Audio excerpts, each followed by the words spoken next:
Hello बच्चों, तो कैसे हैं आप लोग। स्वागत है आपका फिर से आपके अपने यूट्यूब चैनल HR आनंद में। मैं हिमांशु राज आनंद आपका फिर से स्वागत करता हूं। तो हमारे जो सीरीज चल रहा था क्लास 11th का सेल का, उसमें ये तीसरा लेक्चर होगा। ठीक है, पार्ट 3 है। अगर आपने पीछे के 2 पार्ट्स नहीं देख रखे हैं तो पहले उसे देख लेना, उसके बाद इस वीडियो पे आना, नहीं तो कुछ समझ में नहीं आएगा। अगर आपने पीछे का 2 पार्ट खुद से पढ़ रखा है, आपको एंडो मेम्ब्रेन सिस्टम से पढ़ना है, तो आप सिंपली यहाँ से पढ़ सकते हो। ठीक है। कुछ दिनों से मैं लेक्चर अपलोड नहीं कर रहा था, शायद 1-2 दिनों से, क्योंकि मेरी तबीयत बिल्कुल भी ठीक नहीं है, अभी भी ठीक नहीं है। फिर भी बहुत दिन हो गए, तो एक लेक्चर आप लोग को देना ज़रूरी है, छोटा ही सही, लेकिन आप लोगों को लेक्चर देना ज़रूरी है। ठीक है, तो चलो शुरू करते हैं। तो पिछले के क्लासेस में हम लोगों ने बहुत सारे कॉन्सेप्ट्स के बारे में बात किया। हम लोग लास्ट टाइम सेल वॉल के बारे में बात कर रहे थे, और सेल वॉल से पहले मैंने आपको सेल मेम्ब्रेन के बारे में बताया था। वो सारी चीज़ों का नोट्स आप लोग को टेलीग्राम पे अपलोडेड है, और साथ ही साथ डिस्क्रिप्शन बॉक्स में भी गिवन है। ठीक है, और मैंने जितना पीछे के सारे कॉन्सेप्ट को समझा दिया है। अब आज हम लोग जिस चीज़ के बारे में बात करेंगे वो होगा एंडो मेम्ब्रेन सिस्टम। सबसे पहले बात की एंडो मेम्ब्रेन सिस्टम है क्या, और इसमें कौन कौन से ऑर्गेनेल्स आते हैं, और ये क्या फंक्शन परफॉर्म करता है, इसके बारे में हम लोग बात करेंगे। सबसे पहले सुनो कि what is endo membrane system. Endo membrane system क्या है कि एक कंप्लीट सिस्टम है जो कि कैसे बना है, मेम्ब्रेन बाउंड ऑर्गेनेल्स के साथ आने के वजह से और उनके एक कोऑर्डिनेटेड मैनर में काम करने की वजह से एक सिस्टम बना है सेल के अंदर, जिसको हम लोग बोलते हैं एंडो मेम्ब्रेन सिस्टम। मतलब मेम्ब्रेन बाउंड ऑर्गेनेल्स आपस में मिल के एक स्पेसिफिक काम करते हैं कोऑर्डिनेटेड मैनर में, मतलब स्टेप वाइज किसी काम को वो परफॉर्म करते हैं, और उसी को हम लोग बोलते हैं कि ये एक एंडो मेम्ब्रेन सिस्टम इन्होंने बना रखा है जो कि स्टेप वाइज एक काम को परफॉर्म करते हैं। एंडो मेम्ब्रेन सिस्टम में आपके 4 ऑर्गेनेल्स इन्वॉल्व हैं।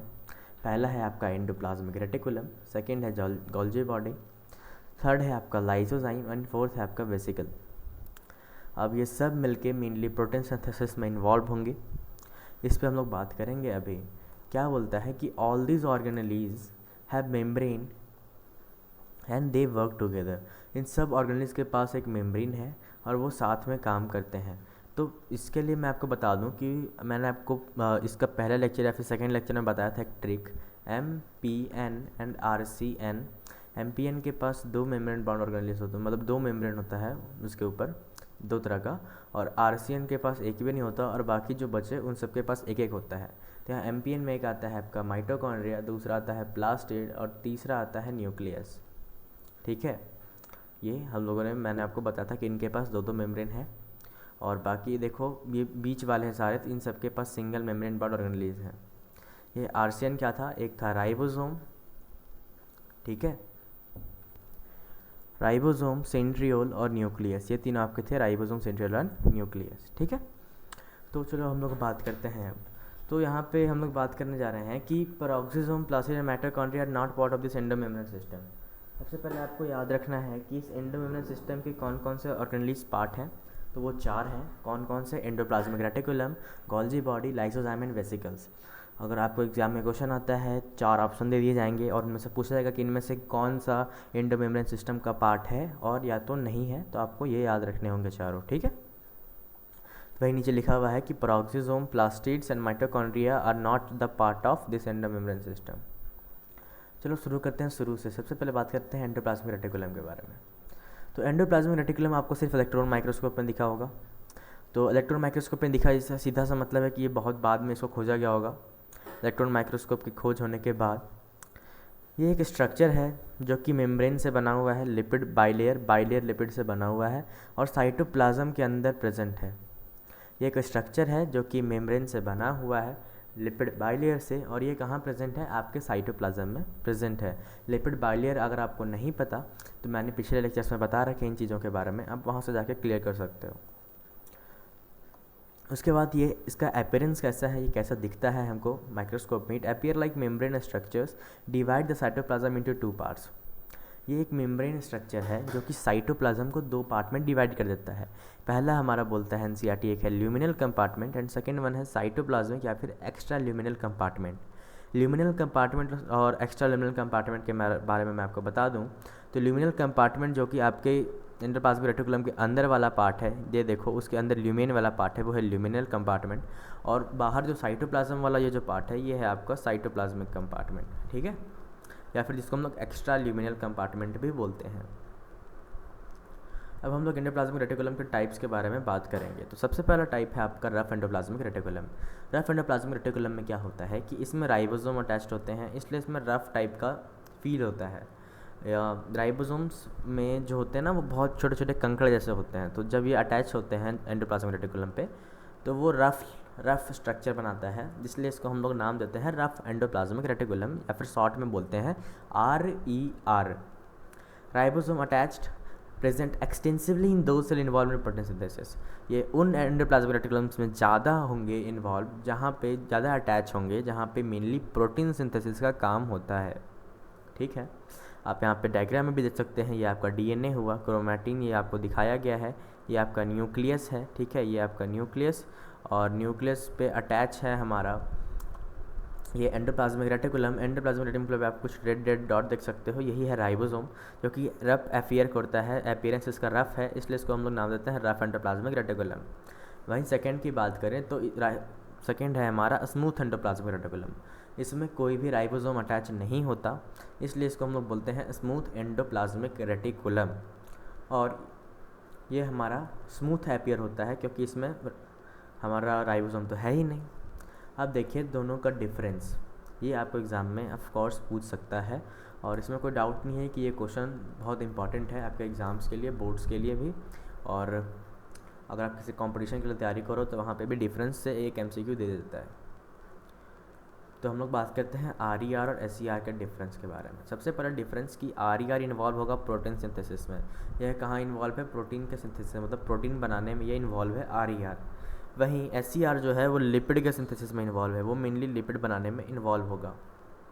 RER जो होता है वो लार्ज नंबर में प्रेजेंट होगा आपका वहाँ, जो कि प्रोटीन्स और हार्मोन्स फॉर्म होते हैं वहाँ पे। वहीं लिपिड अगर हम लोग SER की बात करें तो ये स्टीरॉयड सिंथेसिस में इन्वॉल्व होता है, मेनली एनिमल सेल्स में, स्टीरॉयड सिंथेसिस में, ठीक है।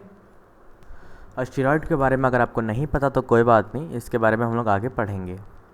अब जो रफ एंडोप्लाज्मिक रेटिकुलम के सेल्स हैं वो इन्वॉल्व होते हैं मेनली प्रोटीन सिक्रेशन में, मतलब तुम याद रखना कि रफ वाला सब चीज़ प्रोटीन से रिलेटेड ही होगा, ठीक है। वहीं अगर हम लोग बात करें इसके बारे में तो ये लिपिड सिंथेसिस में इन्वॉल्व था, और स्टीरॉयड सिंथेसिस में इन्वॉल्व था एनिमल सेल्स में। और मसल सेल्स में जो है ना, ER का काम कौन करता है? Smooth endoplasmic reticulum. ये वहाँ पे कैल्शियम 2+ को स्टोर करता है, जो कि मसल कॉन्ट्रैक्शन में हेल्प करता है। इसके बारे में मैं आपको अच्छे से बताऊंगा जब हम लोग पढ़ेंगे आपका chapter neural control and coordination शायद, और या तो फिर एक चैप्टर आपका मसल से रिलेटेड, हाँ न्यूरल कंट्रोल एंड कोऑर्डिनेशन वाला है, उसमें हम लोग अच्छे से इसको पढ़ेंगे। Smooth endoplasmic reticulum have role of detoxification in liver cell. Here SER is hepatocyte. Smooth endoplasmic reticulum जो है वो डिटॉक्सिफिकेशन, मतलब जो हार्मफुल सब्सटेंस है लिवर सेल्स में उसको डिटॉक्सीफाई करता है, जो टॉक्सिक सब्सटेंस है, जहर वाले सब्सटेंस है, उसको ख़त्म करने का काम करता है लीवर में हमारा स्मूथ एंडोप्लाज्मिक रेटिकुलम। वहाँ पे इसको हम लोग बोलते हैं हेपाटोसाइट। इसको फंक्शनल यूनिट ऑफ लीवर भी बोलते हैं हेपाटोसाइट को। ये आप लोग पढ़ोगे कौन से चैप्टर में? जब हम लोग बात कर रहे होंगे breathing and exchange of gases के बारे में, ठीक है। अब एंडोप्लाज्मिक रेटिकुलम्स के शेप्स के बारे में बता दूं आपको। सबसे पहला ये आपका सिस्टर्ने शेप, ऐसे गोल टाइप का शेप है तो सिस्टर्नल। टिब्यूल शेप में आपका कुछ ऐसा शेप का ये होता है, ठीक है, तो ये हो गया टिब्यूल। और वेसिकल मतलब ऐसे गोल शेप का होगा एंडोप्लाज्मिक रेटिकुलम। तो एंडोप्लाज्मिक रेटिकुलम जो है वो continuation in with nuclear membrane. Nuclear membrane देखो तो न्यूक्लियर मेम्ब्रेन के ही कंटिन्यूएशन है, मतलब उसके साथ ही चिपक के ये लगा हुआ होता है तुम्हारा एंडोप्लाज्मिक रेटिकुलम, इसलिए इसको बोलते हैं कि endoplasmic reticulum is in continuation with nuclear membrane, biogenesis में हेल्प करता है। देखो अब चलो बात करते हैं गोल्जी बॉडीज़ में, जो कि हमारा सेकंड है आपका एंडोमेम्ब्रेन सिस्टम का पार्ट। इसको ढूंढा था कैमिलियो वॉल्जी ने 1898 में, और इन्हें ढूंढा कहाँ था? तो ओवल के न्यूरॉन सेल में, मतलब उल्लू के न्यूरॉन सेल को इन्होंने ऑब्जर्व किया था, और उसमें देखा था कि एक डेंस रेटिकुलर स्ट्रक्चर है, और उसका नाम इन्होंने अपने नाम पे दे दिया, और उसका नाम रख दिया गोल्जी बॉडी, ठीक है। गोल्जी बॉडी जो है वो सिस्टर्ने और वेसिकल्स से ही बना होता है।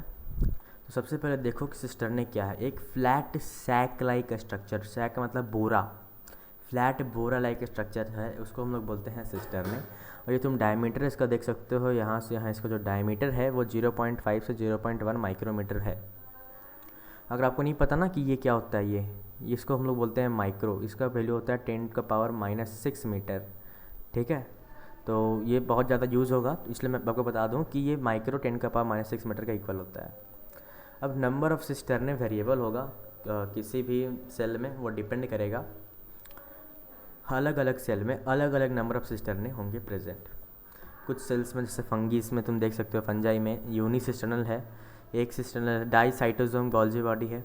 वहीं अगर हम लोग सिस्टर्ने ग्रुप की बात करें तो ग्रुप में सिस्टर्ने हमारा होता है, हमारे भी सेल्स में ग्रुप में होता है, और इसको हम लोग गोल्जी कॉम्प्लेक्स या फिर गोल्जी एपरेटस बोलते हैं। और जब ये सिंगल होगा तो उस समय गोल्जी बॉडी बोलते हैं।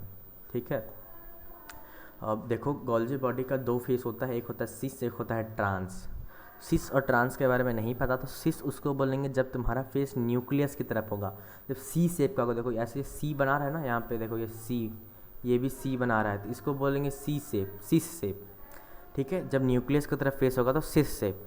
और ट्रांस शेप कब बोलेंगे, जब तुम्हारा अंदर तरफ से तुम देखोगे, ये जो शेप देखोगे अंदर वाला, इसको बोलेंगे ट्रांस। ये भी वैसे सी बन रहा है, इसलिए कन्फ्यूज़न हो सकता है। याद रखना सिस किधर से होगा, कॉन्वेक्स मतलब उठा हुआ वाला पार्ट, कॉन्वेक्स उठा हुआ पार्ट, और कॉनकेव वाला पार्ट जो अंदर धंसा हुआ है वो ट्रांस फेस है तुम्हारा। ऐसे भी याद रख सकते हो कि जो न्यूक्लियस की तरफ होगा वो सिस फेस होगा, और जो न्यूक्लियस के फेस की तरफ नहीं होगा वो ट्रांस फेस होगा। ठीक है, डायग्राम याद रखना ये वाला।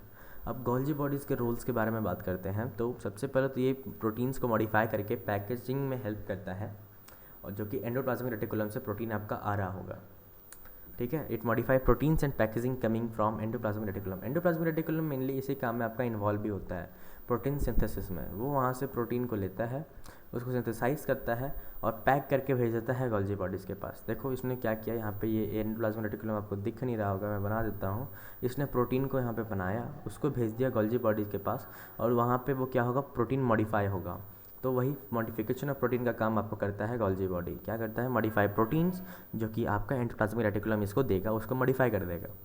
Involve in synthesis of glycolipid and glycoproteins. ये क्वेश्चन आपको आ सकता है कि गोल्जी बॉडीज़ किस किस चीज़ का सिंथेसिस में इन्वॉल्व है, तो आपको वहाँ लिखना होगा कि गोल्जी बॉडी जो है हमारा वो ग्लाइकोलिपिड और ग्लाइकोप्रोटीन्स के सिंथेसिस में इन्वॉल्व है। और सॉर्टिंग ऑफ वेसिकल ये करता है, मतलब वेसिकल्स को उसके फाइनल डेस्टिनेशन तक पहुँचाकर ये उसको रखता है। देखो कैसे, अब पूरा प्रोसेस को यहाँ समझो डायग्राम के थ्रू। मैंने यहाँ अच्छे से डायग्राम बना रखा है। सबसे पहले तो ये आपका गोल्जी बॉडी यहाँ पे ऐसे है। ठीक है, अब ये गोल्जी बॉडी के अंदर ही क्या हो रहा है कि यहाँ पे राइबोसोम्स है, यहाँ देखो राइबोसोम रेड वाले, यहाँ पे प्रोटीन सिंथेसिस कर रहे हैं। ये आपका बना प्रोटीन, यहाँ से इसको हम लोग बाहर पैक कर दिए और पैक करके भेजे बाहर। ये यहाँ से गया गोल्जी बॉडी के पास, ये आपका गोल्जी बॉडी है। और गोल्जी बॉडी क्या किया कि इसको फर्दर इसके फाइनल डेस्टिनेशन तक पहुंचाया, अच्छे से इसको मॉडिफाई किया और इसको पैक वैक करके यहाँ इसको लाया और इसको पैक कर दिया। ठीक है, तो क्या हो रहा है, राइबोसोम बन रहा है क्योंकि पॉलीपेप्टाइड है। वो इनसाइड जो है एंडोप्लाज्मिक रेटिकुलम के ल्यूमेन के अंदर है, वहाँ पे ये फोल्ड होकर प्रोटीन बनेगा, और उसके बाद वेसिकल में इसको पैक करेंगे, और वेसिकल में पैक करके गोल्जी बॉडीज़ के पास भेजेंगे।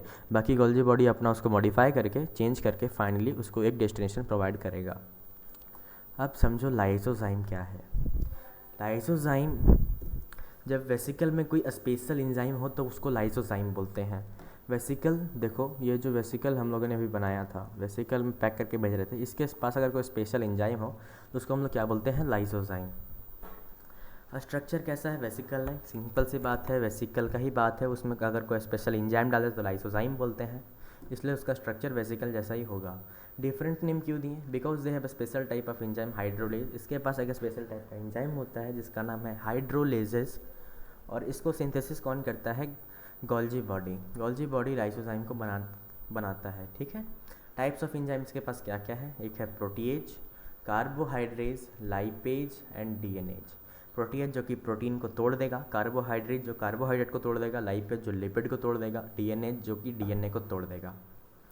और हाइड्रोलेज उस एंजाइम्स को बोलते हैं जिसको पानी का ज़रूरत पड़ता है बॉन्ड तोड़ने में। ये बायोमॉलिक्यूल्स में आपको अच्छे से पढ़ाया जाएगा, टेंशन मत लो। अब लाइसोजाइम का क्या क्या रोल्स हैं, तो सबसे पहला रोल इसका आता है इंट्रासेलुलर डाइजेशन, मतलब खुद में खुद को ये डाइजेस्ट करके ख़त्म कर सकता है, इसके पास इतना पोटेंशियल है। तो इसमें देखो स्टेजेस क्या क्या है मैं आपको बता देता हूँ। सबसे पहले आता है प्राइमरी लाइपोजाइम, जो कि ग्लाइकोलिपिड मतलब गोल्जी वर्ड से जस्ट अभी बन के आया है। ये तुम देख सकते हो, ये तुम्हारा है प्राइमरी लाइसोजाइम, इसके अंदर एक एंजाइम है। सेकेंडरी लाइसोजाइम कब बोलेंगे, जब ये एक डाइजेशन के पर्पस में इन्वॉल्व होगा। देखो यहाँ पे ये यहाँ पे एक सेल था, फूड मटेरियल था, फूड यहाँ पे आया वैक्यूल के थ्रू, इसको डाइजेस्ट करके ये जब यूज़ करेगा तो उसको बोलेंगे सेकेंडरी लाइसोजाइम, जब डाइजेशन में इन्वॉल्व होगा। रेसिडुअल लाइसोजाइम कब बोलेंगे, जब डाइजेशन कंप्लीट हो जाएगा और ब्रोकन फूड को हम लोग साइटोप्लाज्म में भेज देंगे, तो ये जो हमारा होगा क्या लाइसोजाइम, उसको बोलेंगे रेसिडुअल बॉडी या फिर रेसिडुअल लाइसोजाइम। और एक होता है आउटोफेज, एक तो इधर का प्रोसेस चला, एक डायरेक्टली क्या होगा कि खुद के ऑर्गेनिज को जब ये मार देगा। यहाँ पे एक माइटोकॉन्ड्रिया है, ठीक है, ये मान लो क्या इसको क्यों मार रहा है, क्योंकि ओल्ड माइटोकॉन्ड्रिया जब वो ख़राब हो गया है, इसको हमको रिसाइकल करना है। तो जब ये लाइसोजाइम खुद के ऑर्गेनिज को मार देगा तो उसको बोलते हैं आउटोफेज, खुद के ऑर्गेनिज्म को खा जाना, ठीक है, इसलिए इसको हम लोग आउटोफेज लाइसोजाइम भी बोलते हैं। तो आपको स्टेजेस याद रखने हैं ये वाले। अब हम लोग बात करेंगे वैक्यूल्स के बारे में। लाइसोजाइम्स और वैक्यूल्स दोनों में कन्फ्यूज़न बहुत होता है, इसलिए अच्छे से समझना। लाइसोजाइम क्या है, वेसिकल से डिराइव किया गया, जब वेसिकल में हम लोग डाल देंगे एंजाइम। वैक्यूल्स क्या है, एक मेम्ब्रेनस स्ट्रक्चर होता है जो कि सिंगल मेम्ब्रेन है। स्पेसिफिक रोल इसका जो है और उसका जो नेम वो डिपेंड करेगा उसके रोल पे, वो क्या काम कर रहा है इस पर उसका नाम डिपेंड करता है। इसका रोल अगर बात करें तो क्या क्या हो सकता है, या तो स्टोरेज में इन्वॉल्व होगा, या तो एक्सक्रीशन में, या तो सेप को मेंटेन करने में। इसमें देखो हम लोग 4 तरह के वैक्यूल्स के बारे में पढ़ेंगे। पहला होगा sap vacuole, food vacuole, contractile vacuole and gas vacuole. इन सब के बारे में बात करेंगे। सबसे पहली बात कि ये वेसिकल से डिफरेंट है, ये याद रखना। सबसे पहले बात करते हैं सैप वैक्यूल के बारे में। सैप वैक्यूल जो है ये तो आपके प्लांट सेल में प्रेजेंट होता है।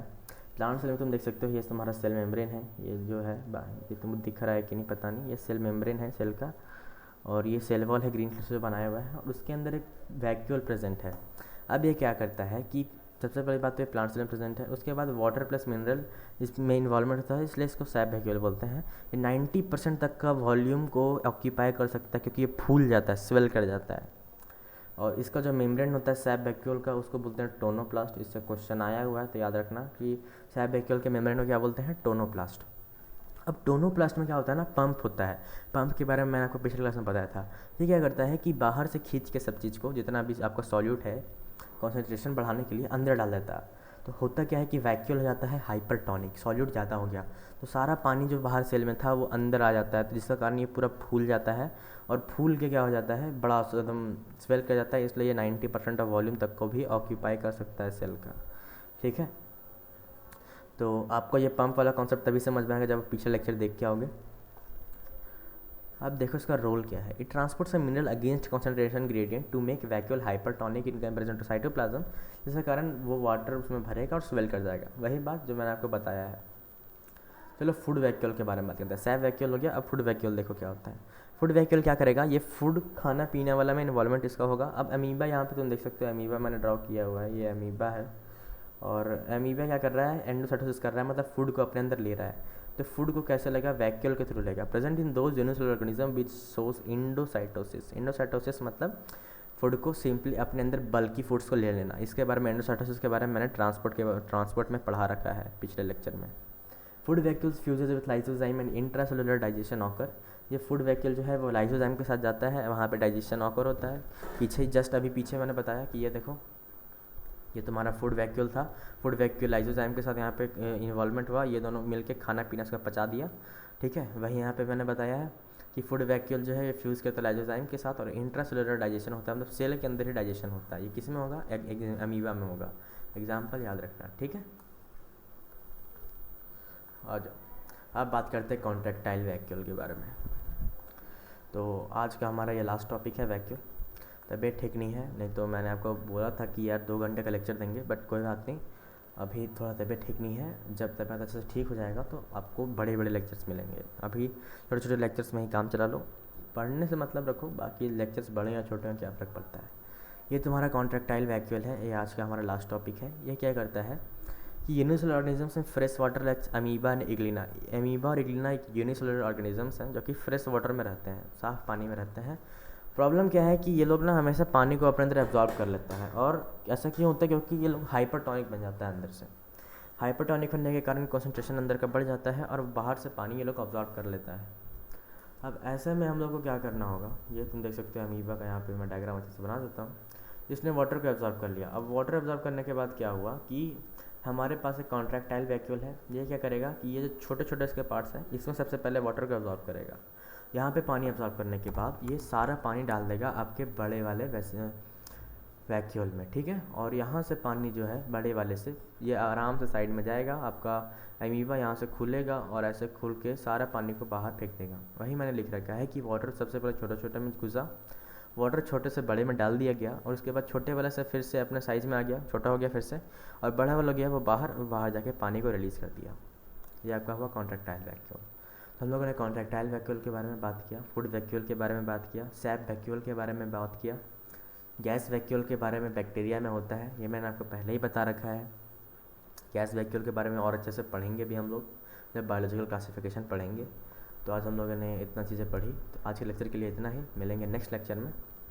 तो आज जो जो पढ़ा है अच्छे से एक बार देख लेते हैं क्या क्या हम लोगों ने पढ़ा। सबसे पहले एंडो मेम्ब्रेन सिस्टम पढ़ा, उसके बाद मैंने आपको बताया कि 4 कंपोनेंट होते हैं इसके। उसके बाद ER का फंक्शंस, उसका मीनिंग, फिर हम लोग ने रेटिकुलम के टाइप के बारे में बात किए, डिफरेंस के बारे में बात किए, रफ और स्मूथ में। फिर हम लोग बात किए गोल्जी बॉडीज़ में कि कैमिलो गोल्जी ने इनको दिया था, गोल्जी बॉडीज़ को खोजा था उल्लू में, और सब चीज़ें यहीं पे हैं। आप अच्छे से अब इसको दोबारा एक बार लेक्चर देख लेना, अगर नहीं समझ में आए तो कोई डाउट हो तो कमेंट में पूछ सकते हो। मिलते हैं नेक्स्ट लेक्चर में, bye bye, have a nice day.